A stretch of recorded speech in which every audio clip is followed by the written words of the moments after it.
Hai, kalian tahu nggak kenapa suara sirene mobil terdengar berbeda pas lagi mendekat dan menjauh? Ini adalah fenomena yang sering kita alami, tapi mungkin banyak dari kita yang belum tahu penyebabnya. Suara sirene yang berubah-ubah ini sebenarnya adalah contoh dari sebuah konsep fisika yang sangat menarik dan penting, yang dikenal sebagai efek Doppler. Nah, jawabannya adalah karena efek Doppler. Efek ini pertama kali dijelaskan oleh seorang fisikawan Austria bernama Christian Doppler pada tahun 1842. Dia menemukan bahwa frekuensi gelombang, baik itu suara atau cahaya, berubah ketika sumber gelombang dan pengamat bergerak relatif satu sama lain. Oke, kita bahas bareng-bareng ya. Bayangkan kalian sedang berdiri di pinggir jalan dan mendengar suara sirene mobil polisi yang mendekat.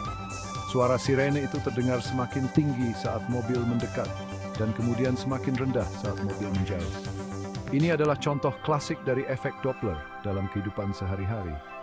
Efek Doppler itu adalah perubahan frekuensi atau panjang gelombang yang kita dengar ketika sumber gelombang dan kita sebagai pengamat bergerak relatif satu sama lain. Ketika sumber gelombang mendekati pengamat, gelombang-gelombang tersebut menjadi lebih rapat sehingga frekuensinya meningkat dan suaranya terdengar lebih tinggi. Sebaliknya, ketika sumber gelombang menjauh, gelombang-gelombang tersebut menjadi lebih renggang sehingga frekuensinya menurun dan suaranya terdengar lebih rendah. Gampangnya, bayangin aja suara sirene mobil. Waktu mobilnya mendekat, gelombang suaranya jadi tertekan, makanya suaranya terdengar lebih tinggi. Ini karena gelombang suara yang dihasilkan oleh sirene terkompresi, sehingga jarak antara puncak-puncak gelombang menjadi lebih pendek. Akibatnya, frekuensi suara meningkat dan kita mendengar nada yang lebih tinggi.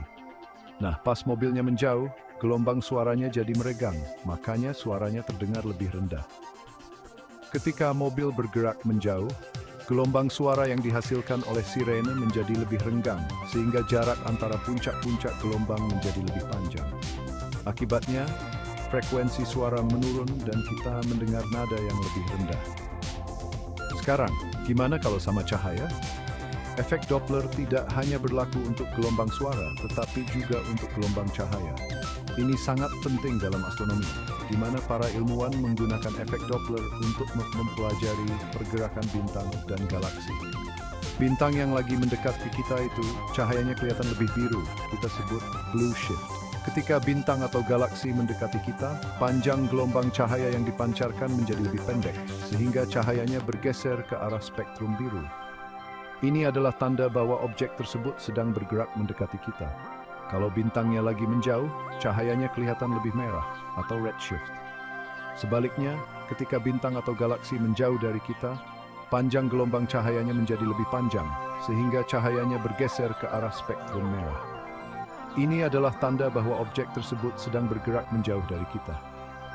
Nah, dari sini, para ilmuwan bisa mengukur jarak dan kecepatan galaksi.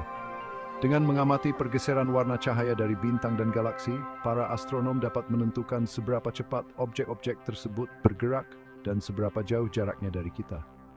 Ini adalah salah satu cara utama kita mempelajari alam semesta dan memahami pergerakan benda-benda langit. Efek Doppler ini juga penting banget di teknologi. Contohnya radar polisi buat mengukur kecepatan kendaraan. Radar polisi bekerja dengan memancarkan gelombang radio ke arah kendaraan yang bergerak. Gelombang radio ini kemudian dipantulkan kembali ke radar, dan perubahan frekuensi gelombang yang dipantulkan digunakan untuk menghitung kecepatan kendaraan. Dan USG buat melihat aliran darah. Dalam dunia medis, efek Doppler digunakan dalam teknologi ultrasonografi Doppler untuk mengukur aliran darah dalam tubuh. Gelombang ultrasonik dipancarkan ke dalam tubuh dan dipantulkan kembali oleh sel-sel darah yang bergerak. Perubahan frekuensi gelombang yang dipantulkan digunakan untuk mengukur kecepatan dan arah aliran darah, yang sangat berguna dalam diagnosis berbagai kondisi medis. Jadi, efek Doppler bukan cuma teori doang, tapi juga berguna banget di kehidupan kita sehari-hari. Menarik kan? Dari suara sirene mobil hingga pergerakan bintang di langit, efek Doppler membantu kita memahami dunia di sekitar kita dengan cara yang sangat mendalam. Teknologi yang kita gunakan setiap hari, dari radar polisi hingga ultrasonografi medis, semuanya memanfaatkan prinsip-prinsip efek Doppler untuk berfungsi. Jadi lain kali kalian mendengar suara sirene yang berubah-ubah, ensure bahwa base disukan dalam de fysiken, spiv polis spread in England,